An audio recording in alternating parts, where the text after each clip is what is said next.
This is the Meteor 75 Pro O4 edition, and it's a tiny one-cell drone designed specifically for the DJI O4 Lite. Here's a quick clip of what kind of video you can take with it. It records in 4K, and the quality is decent for how small this drone is. It isn't cinematic level footage, but it sure beats analog video, which is what we're normally used to in this size of drone. Now, you can get this drone with the O4 Lite pre-installed, and that costs about $200, or you can get it as the drone only and then install your own O4 Lite into it, and that costs just $80, which is a pretty good value. Now, to complete the setup, you'll need goggles. I'm using DJI goggles N3, which are DJI's new budget goggles. And for radio, I'm using the Radio Master Pocket with Express LRS. And then we're going to need batteries and a charger, so I'm using these Lava 550 packs with a Whoopstore V3 charger. And overall, I think this is a really great beginner setup for FPV, since these tiny whoops are the best kind of drone to learn to fly on. And starting with DJI digital video, it's making more and more sense these days,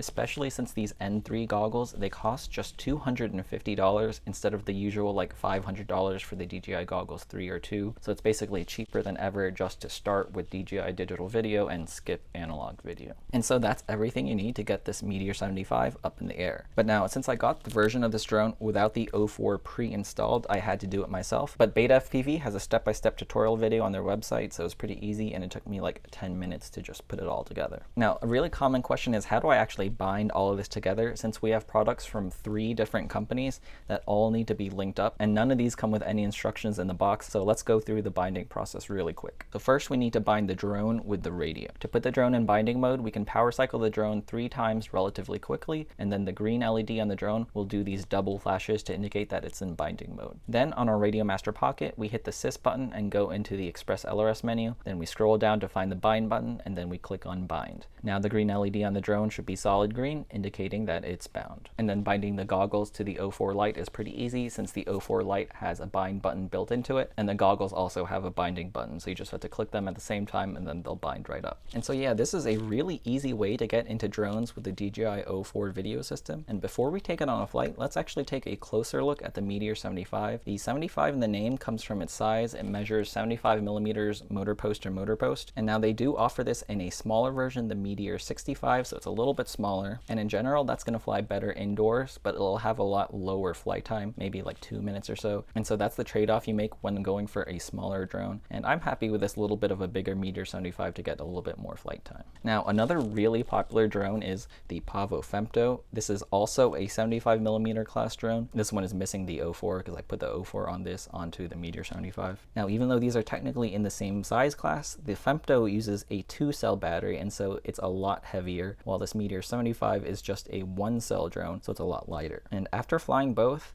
I can't really say that one is better than the other. It's just that they serve different purposes, with the Femto doing better in windy conditions, while the Meteor 75 flies a lot better indoors. And I will say, for convenience, the battery charging setup with the Whoopstore, being able to charge 6 batteries at the same time, and these really cheap batteries that you buy in bulk, it's like 4 of these for 20 bucks, that's pretty cheap. This whole charging setup is just really easy to use and convenient. And I actually bought 8 total of these batteries, so I can basically fly nonstop. So while I'm flying, the Whoopstore can be charging, and it can charge 6 at the same time. So always I'll have batteries charging and ready to go. It's really convenient with the Whoopstore charger. And speaking of weight, let's weigh the Meteor 75. So the Meteor 75 with the Lava 550 pack, it weighs 53 grams. And without the battery, just the drone itself, it weighs 38 grams. And now, while the DJI O4 is technically designed for 1-cell power, people have found out that it's not really as simple as just hooking up the battery power directly to the O4 and then calling it a day. And that's because DJI states that the O4's minimum voltage is actually 3.7 volts. But when we fly these 1S drones, we routinely run these batteries down to like 3.3 volts and below. And so early builders of O4 drones, they discovered that the O4 would brown out on 1S at these lower voltages and shut down. So what has Beta FPV done to fix this? Well, they designed an entirely new flight controller just for this drone with a special boost converter that boosts the voltage up to a consistent 5 volts just for the O4 air unit. And so that means even though we can fly this drone down to 3 volts per cell, the O4 on it is getting a consistent 5 volts. So that's a pretty nice feature. And when you buy a 1S drone for the O4 Lite, you definitely want to pick drones that have this boost converter feature so you won't lose video signal. And now for the O4 Lite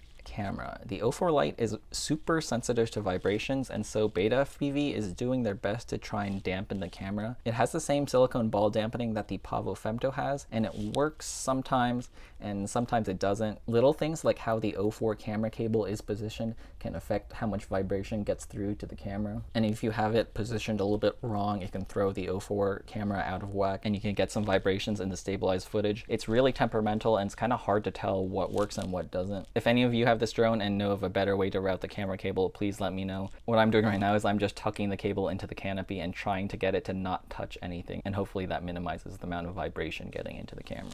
But anyways, now it's time to take this Meteor75 Pro outside for a flight.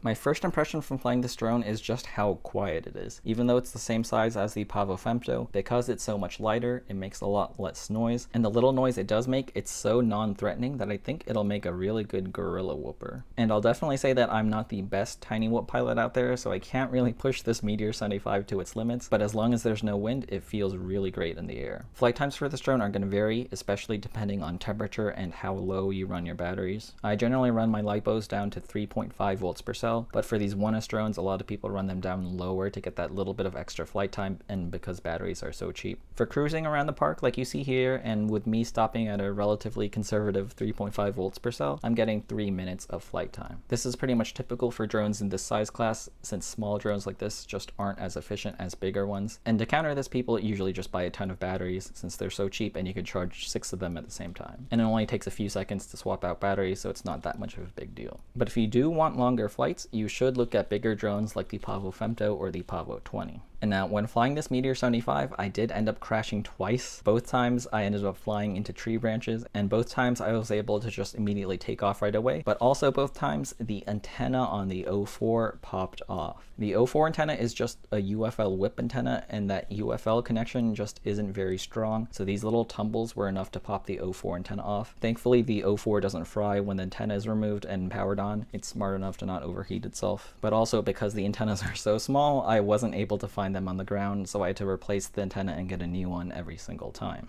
And so the one thing I did change on this drone was to 3D print this antenna holder. It slots right into the canopy, and it really securely holds the antenna in place so it doesn't pop off in a crash. And ever since installing it, I've never lost an antenna since. I'll post a link to the 3D print file in the description below. And if you don't have access to a 3D printer, I'd recommend finding the UFL connector and putting a little dab of hot glue or E6000 or something to help strengthen the antenna connection so it doesn't come off during a crash. And so that's my review of the Meteor75 Pro. Overall, it's just really cool to have a DJI digital video feed in such a small and unassuming drone. And for those people who like to fly in more public areas, I think this drone is going to be a favorite because of just how convenient it is to use and how small it is. I can really see someone like sitting in their car on their lunch break and then taking this drone out for a few flights around the parking lot. And so if you're interested in picking this up, I'll drop a link to it in the description below. Thanks for watching, and I'd really appreciate it if you could subscribe to my YouTube channel.